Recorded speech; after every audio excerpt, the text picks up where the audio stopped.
ఓం శ్రీకృష్ణ పరమాత్మనే నమః. ఓం శ్రీ శివానంద పరబ్రహ్మ నమః. ఓం శ్రీ రామానంద పరబ్రహ్మ నమః. ఓం సద్గురు శ్రీ అంతర్ముఖానందాయ నమః. ఓం గురు బ్రహ్మ గురు గురుదేవ మహేశ్వరః గురు సాక్షాత్ పరబ్రహ్మ తస్మై శ్రీ గురువే నమః. ఓం నారాయణ సమారంభం శ్రీ శివానంద మధ్యమ రామానంద మహ వందే గురు పరబ్రహ్మ. ఓం శ్రీకృష్ణ పరమాత్మనే నమః. ఏం పని పేరు? ధనంజయ. ధనంజయ. ఎక్కడి నుంచి వచ్చారు మీరు? బెంగళూరు. బెంగళూరు. డైరెక్ట్ బెంగళూరు అని లోకల్ ఏదైనా? లోకల్. ఉండేది బెంగళూరు. ఉండేది బెంగళూరు. ఏంటి మీ సందేహం? ఎందుకు వచ్చారు మీరు?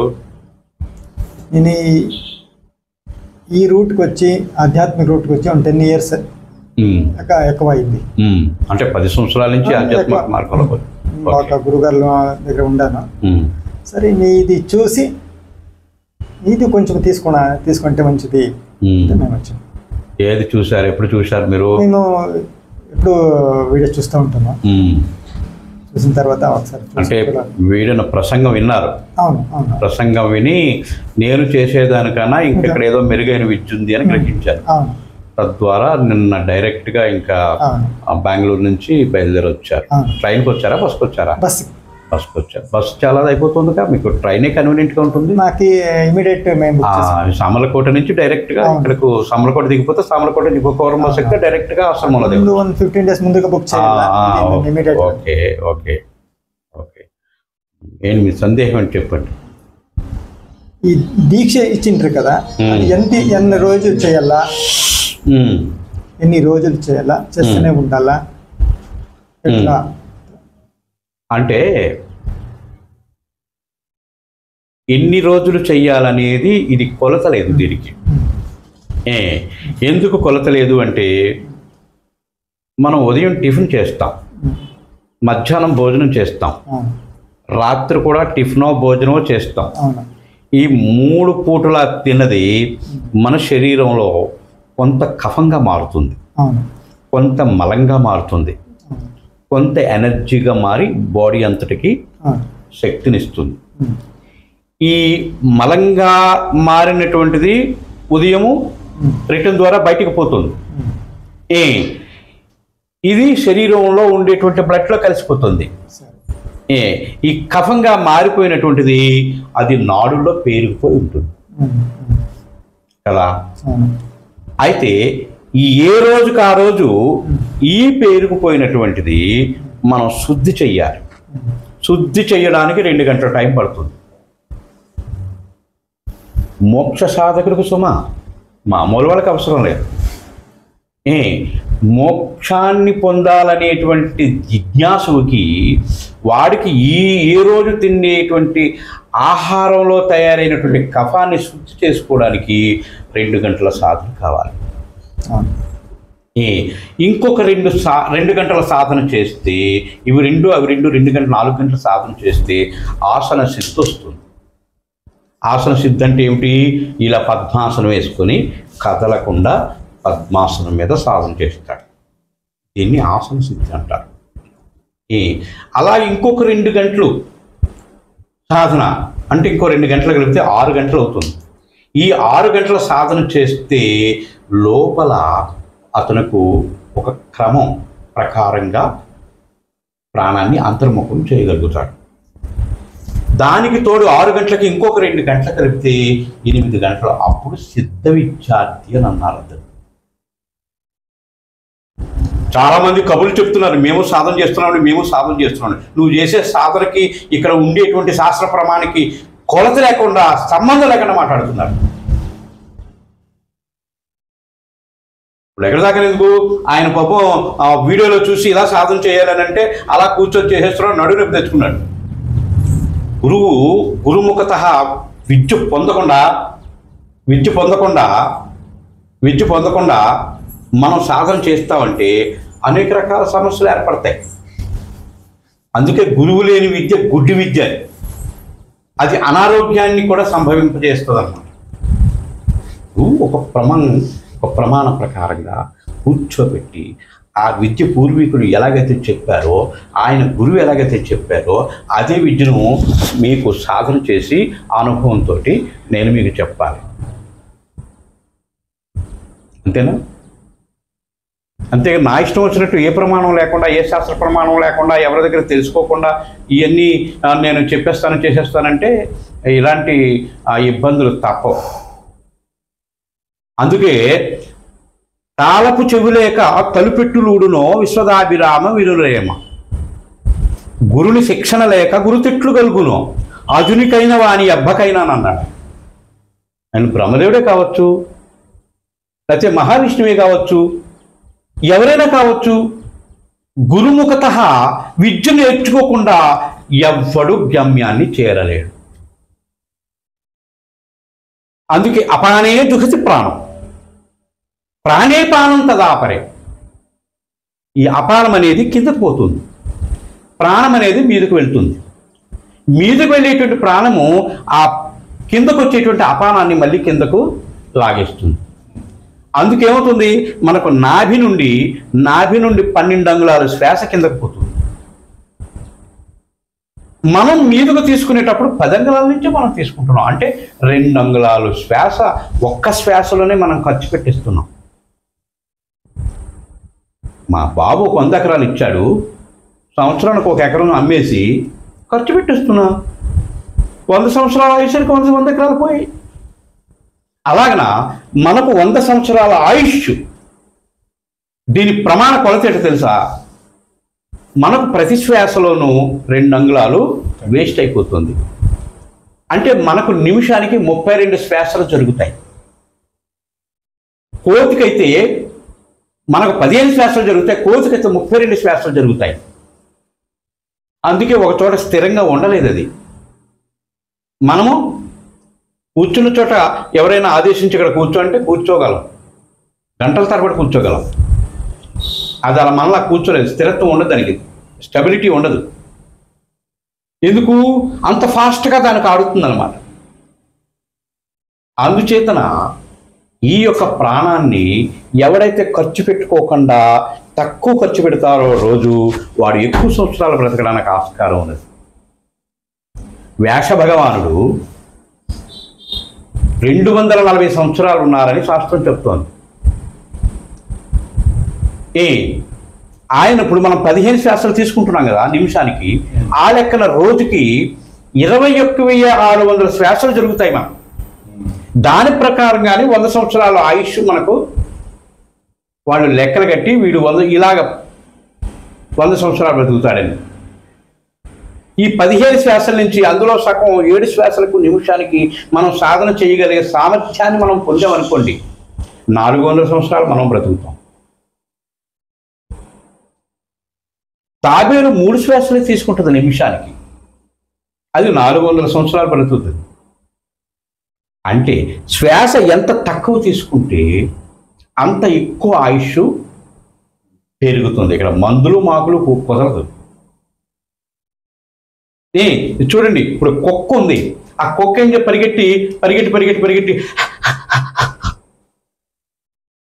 నిమిషానికి 70 శ్వాసలనే చేయకపోవచ్చు. అది 20 సంవత్సరాలే దాని ఆయుష్. అంటే ఇక్కడ అర్థం ఏంటంటే మీ శ్వాస, మీ ప్రాణము ఎంత ఎక్కువ ఖర్చు పెడితే అంత ఆయుష్ తగ్గిపోతుంది. మీరు ఎంత తక్కువ ఖర్చు పెడితే అంత ఆయుష్ పెరిగిపోతుంది. నాశాభ్యాంతరచారిణో ప్రాణ అపాన గతీరుద్వా. ఈ ప్రాణ అపానాన్ని రెండింటిని మదనం చేసి చెయ్యగా అందులోంచి జలతత్వమైనటువంటి అపానం లయమైపోయి ఈ ప్రాణతత్వం అంతర్ముఖం అవుతుంది. అందుకే మనకు వేమన గారు మన 2వ తరగతిలోనూ 3వ తరగతిలోనూ పద్యం ఉంది. ఉప్పు కప్పు రంగు నొక్క పోలిక నుండు చూడ రుచుల జాడ వేరు పురుషులందు పుణ్య పురుషులు వేరయా విశ్వదాభిరామ వినరవేమ. అదొక్కడ పూర్తిగా అర్థమైతే చాలు, ఇంక వేదాంతం అక్కర్లా, 4 వేదాలు కూడా అక్కర్లేదు, మనం ఉపనిషత్తులు అక్కర్లా, రామాయణ భారత పురాణ ఇతిహాసాలు అసలు చదవక్కర్లా, ఇది ఒక్కటి అర్థమైతే చాలు. ఉప్పు తెల్లగా ఉంటుంది, కర్పూరము తెల్లగా ఉంటుంది, రెండు ఒకే పోలికలో ఉంటాయి. కానీ దీని రుచి వేరు, దాని రుచి వేరయా అని వేమన గారు చెప్పారు అని అంటారు. దాని అంతరార్థం అది కాదు. ఉప్పు పుట్టింది సముద్రంలో, అంటే నీటిలో. అది నశించేది ఎక్కడ? మళ్ళీ నీటిలో. నశించిపోయిన తర్వాత ఏమవుతుంది? నీరైపోతుంది. నీటి తాలూకు స్వభావం ఏమిటి? పల్లానికి పోవడం, అంటే అపాన వాయువు కిందకు వస్తుంది. కర్పూరం తాలూకు స్వభావం ఏమిటి? అగ్నితత్వం. అది వెలిగిస్తే ఏమవుతుంది? జ్యోతి వస్తుంది. జ్యోతి తాలూకు స్వభావం ఏమిటి? అది మీదకు పోతుంది. జ్యోతి ఏమో మీదకు వెళ్తుంది, నీరేమో కిందకు పోతుంది. ఈ కిందకు పోతుండేటువంటి అపాన వాయువును, మీదకు పోతుండేటువంటి ప్రాణవాయువుని రెండింటిని ఒకటి చేసి ప్రాణాప్రాణ సమం కృత్వా ఈ రెండింటిని మదనం చేయగా ఈ అపారమైనటువంటి జలతత్వము ఈ ఉష్ణమైనటువంటి ప్రాణంలో సూర్యనాడులో కలిసిపోయి అది అంతర్ముఖం అయిపోతుంది.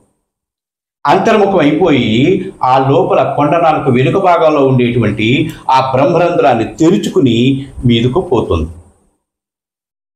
మీదకి ఎప్పుడైతే పోయిందో నీ మ్యాటర్ క్లోజ్, సైలెంట్ అయిపోయావు అన్నమాట. నీకు మనసు పనిచేయదు, చిత్తం పనిచేయదు, బుద్ధి పనిచేయదు, ఏది ప్రేరణ లేదు అక్కడ. ఈ కిందన ఉన్న ఇంద్రియాలు, అంతఃకరణ సత్యుష్టియాలు, మనోబుద్ధి చిత్తహంకారాలు, అరిషట్ వర్గాలు ఇవన్నీ కూడా కిందనే ఉన్నాయి. ఆ బ్రహ్మరంధ్రం కిందనే ఉన్నాయి. బ్రహ్మరంధ్రం దాటి మీదకు ప్రాణం వెళ్ళిపోతే అక్కడ నీకు ఇంద్రియాలు లేవు, చిత్తం అసలు పనిచేయదు. చిత్త వృత్తి కదా ఇదంతా. ఎప్పుడైతే చిత్త వృత్తి నశించిపోయిందో నీవు అక్కడ సైలెంట్ అయిపోయావు. ఆ సైలెంట్ అన్కాన్షియస్ నుంచి ఈ కాన్షియస్ నుంచి అన్కాన్షియస్కి వెళ్ళిపోయి ఎప్పుడైతే వెళ్ళిపోయావో అక్కడ అలా స్థిరపడిపోతావు. ఆ స్థిరపడిపోయిందే సమాధి. ఈ సమాధి స్థితి ఎప్పుడైతే పొందేవో నిన్ను ప్రపంచం అంతా పూజిస్తుంది. ఎందుకు పూజిస్తుంది? ఆ సదాశివుడికి నీకు తేడా లేదు, అక్కడ భేదం లేదు. ఎందుకంటే నీ ప్రాణం ఆ సదాశివుడిలో లైవ్ అయిపోయింది, ఏకమైపోయింది. నువ్వే ఆయన అయిపోయింది, ఆయనే నువ్వైపోయింది. అందుకే శివోహం శివోహం శివోహం చెప్పడానికి కారణం. ఈ శరీరంలోంచి ఆ జీవము అంతర్ముఖం అయిపోయి అక్కడ లయమైపోయినప్పుడు అది శివం అవుతుంది. లేదు, నీకు ఏ సాధన లేకుండా ఏది నువ్వు గమనించకుండా గ్రహించకుండా నీవు ఈ ముక్కురంధ్రాల్లోంచి కానీ, కంటిలోంచి కానీ, చెవులోంచి కానీ, నోటిలోంచి కానీ, మలమూత్ర ద్వారాల్లోంచి కానీ అవసాన దశలో ఏదో ఒక రంధ్రంలోంచి ప్రాణం బయటకు పోయిందనుకో, కంటిలోంచి అలా చూస్తే అంటే కంటిలోంచి పోయిందా ప్రాణం, నోరు సాపుకుంటే ఆ నోట్లోంచి పోయిందా ప్రాణం అని చెప్తారు. మనకి శరీరంలో ఉండేటువంటి అవయవ రంధ్రాలు ఏవైతే ఉన్నాయో ఆ రంధ్రాన్ని, ఏ రంధ్రం నుంచి ప్రాణం బయటకు పోయిందో ఆ రంధ్రాన్ని అనుసరించి మళ్ళీ మనకు జన్మ వస్తుంది. నీచ ద్వారాల్లోంచి వెళ్ళిపోతే నీచ జన్మలు వస్తాయి, ఊర్ధ్వద్వారాల్లోంచి పోతే ఊర్ధ్వ జన్మలు వస్తాయి. ఏదైనా జన్మ తప్పదు. బంగారపు సంఖ్యలు వేసినా నడవలేవు, అలాగని ఉక్కు సంఖ్యలు వేసినా నడవలేవు, బంగారపు సంఖ్యలు వేసినా నడవలేవు. బంధనేగా, అవునా? అక్కడ లోహం మారింది కానీ బంధన ఒకటే కదా. ఇక్కడ బంగారపు జైల్లో పెడితేటి, మామూలు ఇటుకోవడం జైల్లో పెడితేటి, ఏదైనా జైలే. అలాగన ఈ దేహంలో బంధింపబడి అనేక జన్మల నుండి పుడుతూ సస్తూ వస్తున్న ఈ జీవుడు ఉత్తమకరమైనటువంటి ఆ ప్రాణకర్మను, ఆ బ్రహ్మ విద్యను నేర్చుకుని గురుముఖంగా ఎవడైతే ఊర్ధ్వముఖం ప్రయాణం చేస్తాడో వాడు సద్గతిని పొందుతాడు, వాడు మోక్షం పొందుతాడు. అంతేగాని నేను మోక్షం పొందుతానంటే ఎక్కడి నుంచి పొందుతావు నువ్వు? అలా తేరగా దొరికేదైతే 12 సంవత్సరాలు, 16 సంవత్సరాలు, 26 సంవత్సరాల వయసులో నేను నా భార్య పిల్లల చిన్న పిల్లలు ఇక్కడి నుంచి విజయనగరం జిల్లా వెళ్ళిపోయి అక్కడ గురువును పట్టుకుని నేను అడవిలోకి వెళ్ళిపోయి ఘోర తపస్సు చేశాను. నేను అయ్యో ఇంత జ్ఞానాన్ని నేను పుట్టిన గ్రామం చుట్టుపక్కల ఆ విలేజ్లన్నింటికి నా జ్ఞానాన్ని వాళ్ళందరికీ పంచాలి, నేను ఒక ఆశ్రమం స్థాపించాలని ఎంత తపనతో నేను ఇక్కడికి వచ్చి పడ్డాను. 24 సంవత్సరాలు అయింది, నేనే అర్థం కాలేదు ఎవరికి. మాట్లాడితే వాడా గొల్లవాడరా, అక్కడ ఉన్నాడు రా, కొండల మధ్యన ఉన్నాడు రా, ఆడ పిచ్చముండ కాదు ఎవరో నీలాంటి వాళ్ళు వచ్చి కారు వేసుకొని విశాఖపట్నం నుంచో లేకపోతే ఈ హైదరాబాద్ నుంచో ఎవరో వచ్చి ఏమండి మలిసాలో స్వామీజీ గోచి పెట్టుకుని ఉంటారు, బాబా గారు ఎవరండి ఎక్కడ ఉంటారండి అని గోచి బాబా మలిసాల స్వామీజీ ఎవరాడు? ఓహో ఆడరా, ఆడ గొల్లడాడు పిచ్చుడు అక్కడ ఉన్నా. ఇదా నువ్వు నేర్చుకున్నది నన్ను చూసి? ఏం తెలుసుకున్నావు? అసలు నేనేంటని నువ్వు గ్రహించావు? నేను ఏం నేర్చుకున్నాను, నేను ఏం తెలుసుకున్నాను, ఏం పొందాను తెలుసుకోవాలిగా. మీరేంటో తెలియకుండా అందరూ పుట్టిన వాళ్ళే, అందరూ బాల్యంలో ఆడుకున్న వాళ్ళే, చాలామంది బాల్యంలో చిన్నప్పుడు ఆవులు కాసిన వాళ్ళే, చిన్న చిన్న చిన్న చిన్న తెలియని తప్పులు చేసిన వాళ్ళే, చిన్న చిన్న ఇంట్లో దొంగతనాలు చేసిన వాళ్ళే, అమ్మ దాచుకుని పాలమ్మో ఏవో పెరుగమ్మో బలమే పెడితే పట్టుకుపోయి డబ్బులు పక్కలు కొనుక్కున్నాం. ఆ చిన్నతనంలో అందరూ సహజంగా పనులు చేస్తారు. వాడు పెద్ద జ్ఞానం వచ్చిన తర్వాత వాడికి వాడే సిగ్గుపడతాడు, నేను ఎలా చేశాను, అమ్మ దగ్గర డబ్బులు పట్టుకుపోయినా చేశాను ఇచ్చేసాడు. అవునా? అందుచేతన నీకు ఈ ముక్కు రంధ్రాల్లోంచి ధారాళంగా ఎక్కడి నుంచి వస్తుంది నీ ప్రాణవాయువు? యో వేదాదౌ స్వరక్ ప్రోక్తో వేదాంతే సప్రతిష్ఠిత తస్య ప్రకృతి నీలస్య యః పరస్య మహేశ్వర. ఎక్కడి నుంచి అయితే వస్తున్నాయో అక్కడ మళ్ళీ విలీనం చేయమంటున్నాడు. అప్పుడు నువ్వు మహేశ్వర సమానం, ఆయనతో సమానమైనటువంటి జ్ఞానాన్ని పొందగలిగిన వాడు, ఆయనలోనే నువ్వు ఐక్యమైపోయి ఆయనే నువ్వై ఉన్నవాడు. ఆ స్థితి పొందితే శివం, లేకపోతే శవం. రామచంద్ర సిద్ధయోగి అయినటువంటి విశ్వామిత్ర మహర్షి దగ్గర నువ్వు విద్య పొందావు. మీ నాన్నేమో ఈవేళ నిన్ను రాజుని చేస్తానంటున్నాడు, ఆ రాజ్యం నీకు కట్టబెడతానంటున్నాడు. ఆ రాజ్యం నువ్వు కట్టబెడితే నిన్ను రాజును చేస్తే నువ్వు ఉన్నంతకాలము ఈ లోకంతో అనేకమైనటువంటి బాధలకు గురై ఉంటావు. నీకు సుఖము శాంతి అనేది లేకుండా పోతుంది. రామచంద్ర, నువ్వు ఒక సిద్ధయోగివి. పో, అరణ్యానికి పో, తపస్సు చేసుకో. సూర్యచంద్రాదులు ఉన్నంత వరకు నీ కీర్తి ఈ భూమి మీద నిలబడాలంటే నువ్వు పో, తపస్సు చేసుకో. అంటే కదా రాముడు అడవకపోయాడు. ఇక్కడ మనకేం చెప్తారు కథలు? కైక కొడుకు రాజ్యం కోసం, కొడుకుని రాజు చేయడం కోసం కుతంత్రం చేసి రాముని అడవపాలు చేసింది. రాముని అందువల్ల అడవపాలు చేయలేదు. నీ కీర్తి సూర్యచంద్రాదులు ఉన్నంత వరకు నిన్ను ఈ భూమి మీద నిన్ను కొలవాలి, స్తుతించాలి, గుర్తుండిపోవాలి అంటే నువ్వు తపస్సు చేసుకొని సిద్ధి పొంది వెళ్ళి. నీలాంటి రాజులు ఎంతమంది ఈ రాజ్యాన్ని పరిపాలన చేయలేదు, కావలేదు. వాళ్ళకి పేరు పెంపేమని ఉందా రామచంద్ర? నువ్వంటే అంత ప్రేమ గనక, నీతో పాటు మేము కీర్తింపబడతాం గనక నువ్వు తక్షణమే అరణ్యానికి పో, నువ్వు రాజ్యం స్వీకరించుకో అని చెప్పాడంటే పోయాడు. ఆయన పోతున్నాడైనా ఆయన సేవ చేసుకోవడానికి పచ్చి ఎక్కడ ఉంటే సత్య అక్కడే ఉన్న. ఆ రోజులు ధర్మం. ఈ రోజు మీ నాన్న చెప్తాడు, ఒకవేళ నువ్వు వెళ్ళి చెప్తే మాత్రం వెళ్ళిపోతావు. నువ్వు పోనీ వెళ్ళనిచ్చింది అనుకో, నువ్వు వెళ్ళి నువ్వైతే నేను ఎందుకు వస్తా? నేను మా పుట్టింటి పోతాను వచ్చేదాకా అంటదే. తమ్ముడు నీ వెనకాల సేవ చేసుకొని వస్తే మరి నాకు పెళ్ళవను కదా, మన దాన్ని ఏం చేయండి నేనే? ఆయన నాన్నగారు వెళ్ళమన్నది నిన్ను కానీ నన్ను కాదురా. ఈ రోజులో తమ్ముడు అంటాడు అలాగా? నీతో పాటు అడవికి వచ్చేస్తాను అన్నయ్య అని అంటాడా? తండ్రి ఇచ్చిన హస్తి ఏమన్నా ఉంటే ఇంకా మోసాలు చేసి దొరికేయడానికి ప్రయత్నం చేస్తారు. అది కలిపి వస్తుంది అంతే. తండ్రి ఒక పంపించిన గోడు ఇచ్చినా, లేకపోతే సెంట్ ఇచ్చినా, ఆ చిన్నడైతే చిన్నడు, పెద్దడైతే పెద్దడు ఏదో మోసం చేసేసి అది దొబ్బేసి దొంగ రిజిస్ట్రేషన్లు గట్రా చేసేసుకొని వాళ్ళ పేరు మీద కళాల పేరు మీద రాయించేసుకుంటారు. ఇలా అందుకే కలియుగం అయింది. కలియుగంలోనే నీతి ఉంది, కలియుగంలో కూడా నీతి ఉంది. కలియుగంలో కూడా ఎవడైతే నీతిగా ప్రవర్తిస్తాడో వాడు ఒక రామకృష్ణ పరమహంసలాగా, లేకపోతే శంకరాచార్యులాగా, లేకపోతే ఆ రమణ మహర్షిలాగా కీర్తింపబడతారు. ఎంత మోసం చేసినా తిని అడగడానికేగా, లేకపోతే అంతకన్నా ఏమైనా సుఖాన్ని పొందుతావా నువ్వు? ఏది లేదు. గనుక సకల శాస్త్రముల యొక్క సారాంశం ఏమిటని మనం గ్రహించగలిగితే ముక్తి పదం, ఆ ముక్తి పదాన్నే అవి ప్రబోధించాయి. మనమేం చేస్తున్నాము? భగవద్గీత పారాయణ చేసుకుంటే పుణ్యం వస్తుందిరా, రోజు పారాయణ రోజుకు 4 శ్లోకాలు చదువుకుంటే బాగుంటుంది, అలాగ అలవాటు అవుతుంది.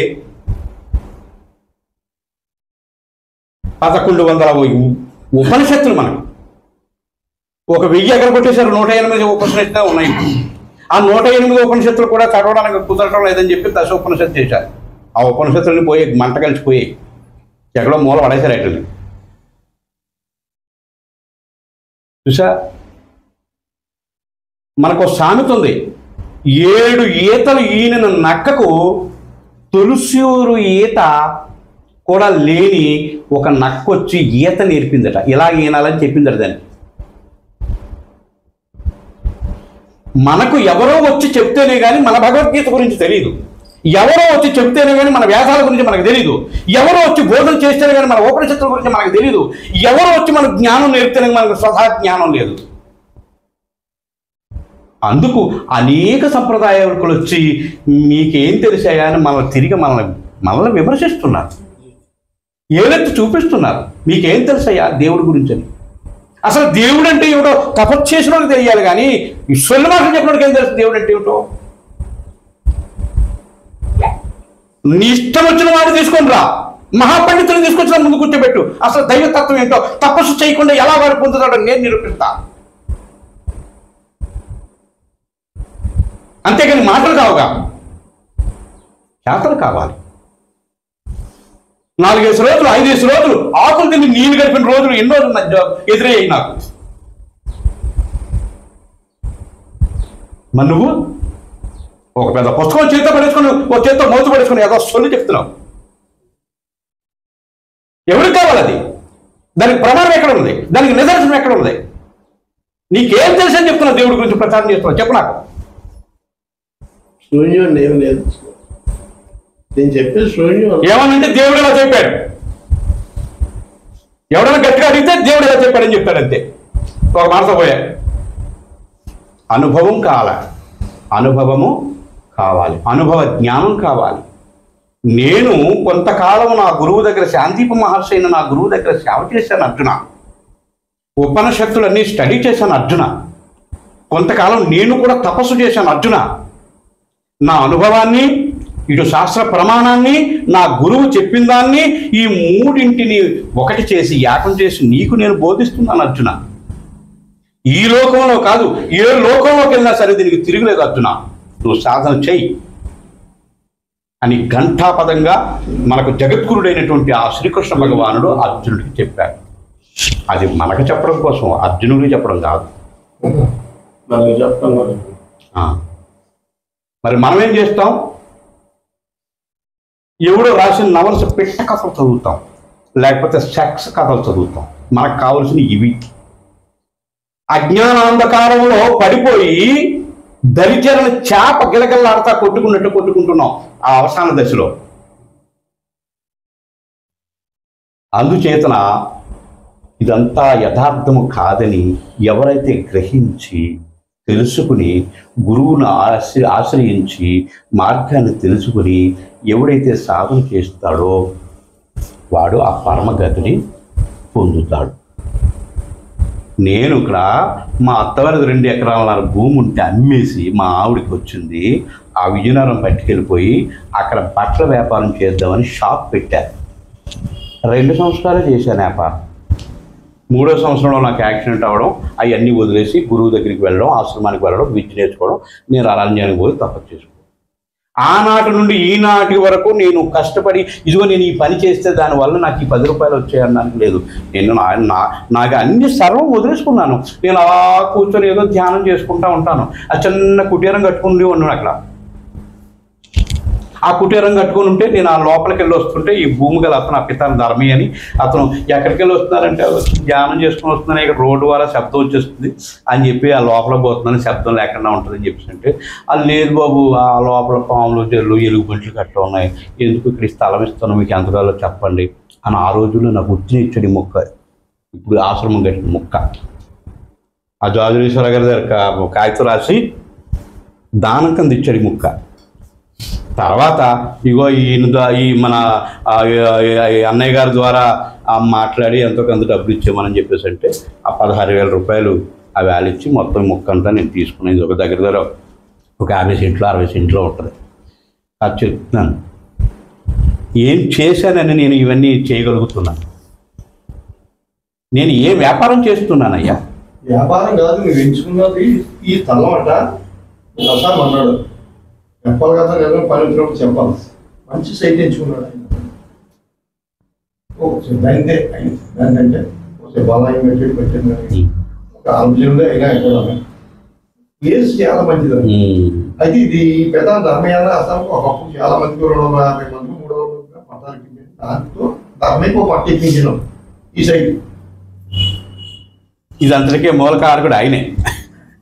అంటే ఆయన స్థలం శిలం మనిషి యొక్క మనసు ఇవన్నీ ఉంటేనే.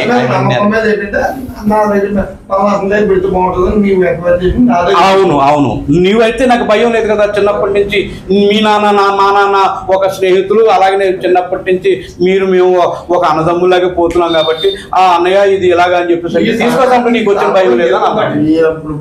ఉన్నప్పటి నుంచి వచ్చినాయి. అప్పటి నుంచి ఊళ్ళో మళ్ళీ అయితే ఇప్పుడు ఎక్కడి దాకా ఎందుకు, నేను ఉన్నది తూర్పున, ఈ గదులు పునాది తీసింది పడమటిన.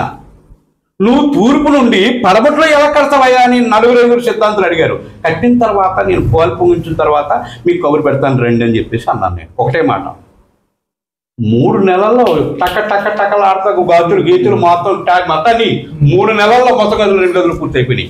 ఆ గుడి 3 నెలల్లో 6 నెలల్లో గుడి పూర్తి అయిపోయింది. మొత్తం అంతా కలిసి ఆ గుడి ఇది కలిపి 6 నెలల్లో మొత్తం పూర్తి అయిపోయింది. అది శంకుస్థాపన అది ప్రతిష్ఠ చేయడం, ఇది పాలు పొంగించడం.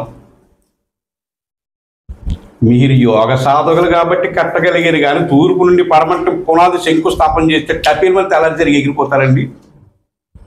మీరు యోగ సాధకులు కాబట్టి మిమ్మల్ని ఆ వాస్తులు గీస్తులు మీకు ఏం చేయలేదు. అంతే మరి. అసలు వాస్తు ఎక్కడుంది? అసలు వాస్తు అంటే ఏమిటి చూసావా? ఉత్తర భాగం మీద భాగం, తూర్పు భాగం నీ ముక్కుకు ఎదురుకున్న భాగం, పడమట భాగం వీపు భాగం, దక్షిణ భాగం అధోముఖం. ఇది వాస్తు. ఈ 2 ముక్కులు ఓల్స్ లోపల బ్లాక్ అయ్యాయనుకో, నువ్వు ఫ్రీగా ప్రాణవాయువుని తీసుకోగలవా? ఊపిరి తీసుకోగలవా? ఊపిరి తీసుకోకపోతే ఏమవుతుంది? ఆయాసం వస్తుంది. ఆయాసం ఎప్పుడైతే పోయిందో ఆ ఆయాసంలో ప్రాణం కూడా పోవడానికి అవకాశం ఉంది కదా. అలాగనే మలమూత్ర ద్వారాలు బంధించాయనుకో, ఏం చేస్తావు అప్పుడు? అలాగే నోరు, తూర్పుకున్న నోరు, ఇది సింహద్వారం, ఈ 2 కళ్ళు కిటికీలు, ఇది వాస్తు. భూమంతటికి నువ్వు వాస్తు ఎక్కడ చెప్పగలవు? విశ్వాసం ఉండాల, సర్వం ఈశ్వరమయం అని విశ్వాసం ఆయన మీద, ఆ భారం ఆయన మీద పెట్టేసి నీ విశ్వాసంగా పనిచేస్తే నీకు వాస్తుతో పని లేదు.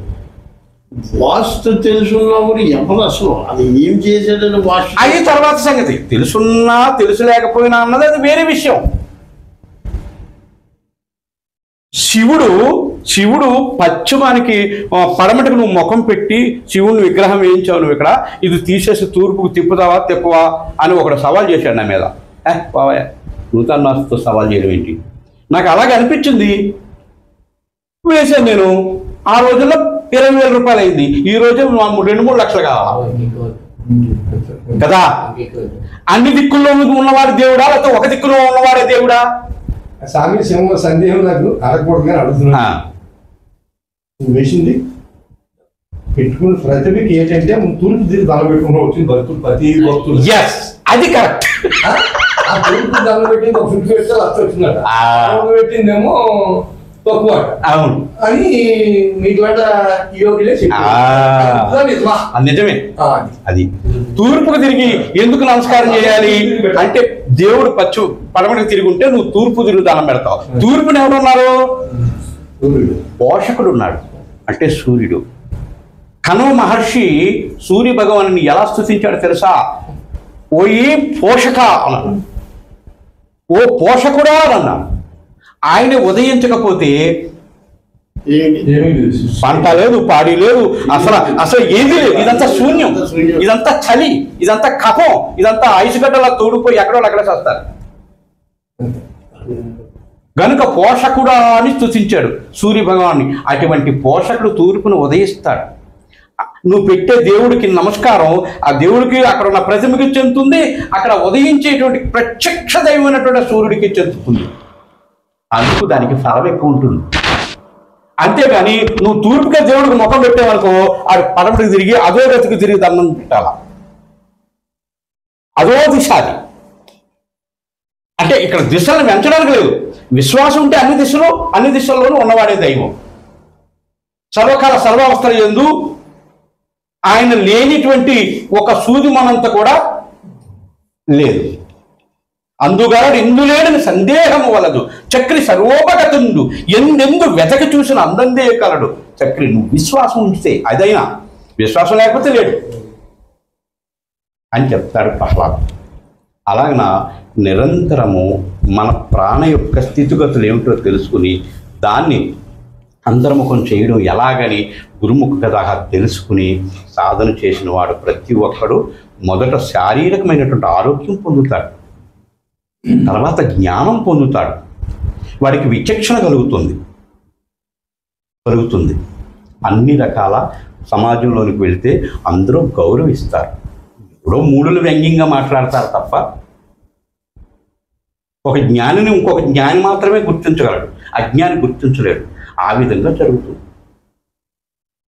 అన్ని విధాలుగా అతని యొక్క జీవితము బాగుంది. ఆ సాధన ద్వారా అవసాన దశలో పరమప్రాప్తిని పొందుతాడు. ఓం శ్రీ గురుభ్యో నమః.